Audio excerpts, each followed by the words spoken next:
নমস্কার বন্ধুরা, পিউ কিচেনে তোমাদের অনেক অনেক স্বাগত জানিয়ে আজকেও দারুণ একটা মোচার রেসিপি শেয়ার করব। নিরামিষ মোচার রেসিপি, খেতে জাস্ট অসাধারণ। আজকের রেসিপিটা একটু অন্যরকমভাবে বানিয়েছি, তো বন্ধুরা পুরো ভিডিওটা তোমরা দেখতে থাকো। মোচাগুলো দেখো ছাড়িয়ে নিয়েছি, আর মোচার এই যে অংশটা দেখছো এটাকেও আমি ছাড়িয়ে নেব আর কুচি কুচি করে কেটে নেব। মোচা ছাড়ানোর সময় অবশ্যই হলুদ জল দিয়ে মোচাটাকে আধা ঘন্টা আগে ভিজিয়ে রেখে দেবে। এখন এটা প্রেসার কুকারের মধ্যে মোচাটাকে আমি জল থেকে তুলে ছেঁকে নিচ্ছি। হলুদ জলে দিয়ে রাখলে মোচার কষ বেরিয়ে যায় এবং মোচাটা তিতো হয় না, খেতে খুব সুন্দর হয়। এখন আমি মোচার মধ্যে খুব সামান্য পরিমাণে জল দেব, দিয়ে আমি মোচাটাকে কুকারে সিদ্ধ করে নেব। 2 থেকে 3টে কি তার বেশি, যতক্ষণে সিদ্ধ হচ্ছে ভালো, একটু ভালো মতো এটা সিদ্ধ করে নিতে হবে। তো আমি মোটামুটি 3 থেকে 4টে সিটি দিয়েছি। এখানে নিয়েছি মটর ডাল। মটর ডালটাকে আগের দিন রাতে ভিজিয়ে রেখে দিয়েছিলাম, আর না হলে দিনের বেলাও তোমরা ভিজিয়ে এটা করতে পারো। 6 থেকে 7 ঘন্টা ভেজালেই চলবে। মটর ডালটাকে এখন একটা মিক্সার বোলের মধ্যে নিয়ে নিচ্ছি, আর দিয়ে দেবো 2টো মাত্র পাকা লঙ্কা, ঝালের জন্য দিয়েছি। ভালো মতো একটা ফাইন পেস্ট তৈরি করে নেব। মটর ডালের বড়া দিয়ে নিরামিষ মোচার তরকারি তোমরা অবশ্যই এভাবে খেয়ে দেখবে বন্ধুরা, এটা খেতে ভীষণ ভালো লাগে। আর আমাকে কিন্তু কমেন্টসে জানাতে তোমরা একদম ভুলবে না তোমাদের কেমন লাগলো আজকের রেসিপিটা ভালো লাগলে কিন্তু অবশ্যই লাইক কমেন্ট শেয়ার করো বেশি বেশি করে। আর চ্যানেলে নতুন বন্ধু হয়ে থাকলে প্লিজ চ্যানেলটিকে তোমরা সাবস্ক্রাইব করে পাশে থাকা বেল আইকনটি অন করে রাখবে। আর যে সকল বন্ধুরা ফেসবুক থেকে রেসিপিটা দেখছো, রেসিপিটা ভালো লাগলে অবশ্যই তোমরাও লাইক কমেন্ট শেয়ার করো, এবং ফেসবুক পেজটিকেও তোমরা কিন্তু অবশ্যই ফলো করে দেবে। চলো এখন মিক্সার জারটা ভালো মতো পেস্ট বানিয়ে নিই। তো ভালো মতো একটা ডালের ফাইন পেস্ট আমি তৈরি করে নিয়েছি। এরকম ডালের বড়া দিয়ে মোচাটা খেতে খুব ভালো লাগে। এছাড়া মোচার রেসিপি আগেও আমি শেয়ার করেছি তোমাদের সাথে, কিন্তু আজকের রেসিপিটা একদমই অন্যরকম রেসিপি। তোমরা স্কিপ করে যেও না, পুরো ভিডিওটা দেখো বন্ধুরা। ডালের মধ্যে দিয়ে দিলাম পরিমাণ মতো একটু লবণ আর হলুদ। এখন ভালো মতো ডালটাকে আমি ফেটিয়ে নিলাম। এদিকে কড়াই বসিয়ে দিয়ে কড়াইটা গরম করে তেল দিয়ে দিয়েছি। ছোট ছোট করে বড়ার আকারে মটর ডালের বড়াগুলো আমি ভেজে নেব।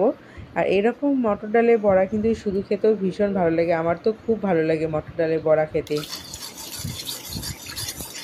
অবশ্যই তোমরা কিন্তু এই কায়দায় একবার মটর ডালের বড়া দিয়ে মোচার রেসিপিটা বানিয়ে খাবে নিরামিষের দিনে, ভীষণ ভালো লাগে খেতে। ছোট ছোট করে এরকমভাবে বলের মতো দিয়ে বড়ার আকারে আমি ভেজে তুলে নিচ্ছি। আজকের রেসিপিটা তোমরা কিন্তু অবশ্যই একবার বাড়িতে ট্রাই করে দেখবে বন্ধুরা, এটা খেতে দুর্দান্ত লাগে।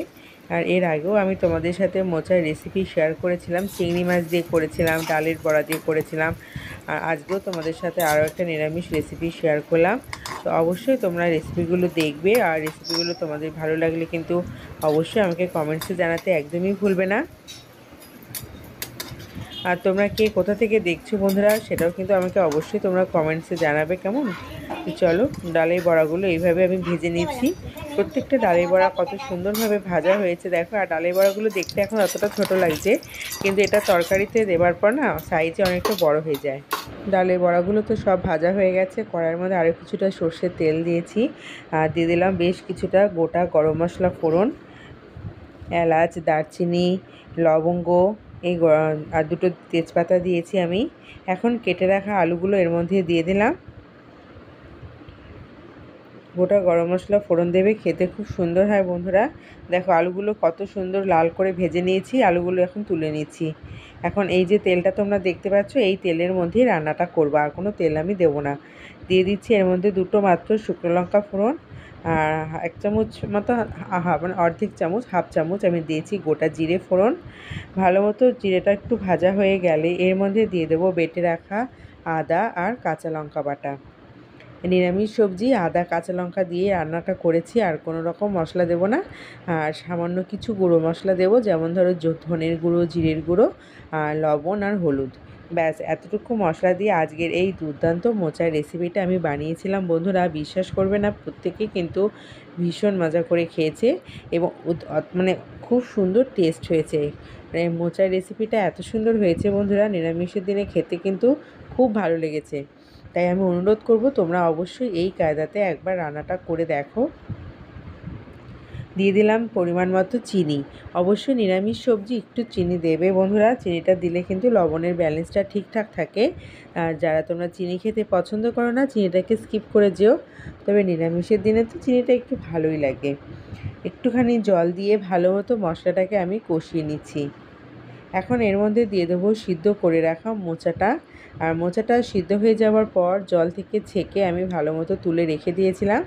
দেখো মোচাটা দিয়ে দিয়েছি, আর মোচাটাকে না খুন্তি দিয়ে একটু এইভাবে ভালো মতো ঘুটে নিতে হবে, মানে যেটাকে আমরা নাড়া দিই।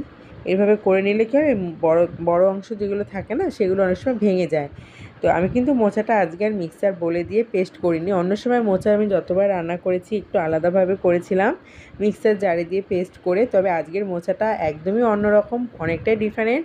তো মোচাটা আমি পেস্ট করিনি, তোমরা দেখতেই পাচ্ছ। আজকে এইভাবেই আমি মোচাটা বানিয়েছি বন্ধুরা, খেতে খুব ভালো লেগেছে। এখন মোচার মধ্যে আগে থেকে ভেজে রাখা ডালের বড়া আলুটাও দিয়ে দেবো। আর ভালো মতো এখন মোচাটাকে আমি সিদ্ধ করে নেব, আলু সমেত সিদ্ধ করে নেব 10 মিনিট মতো।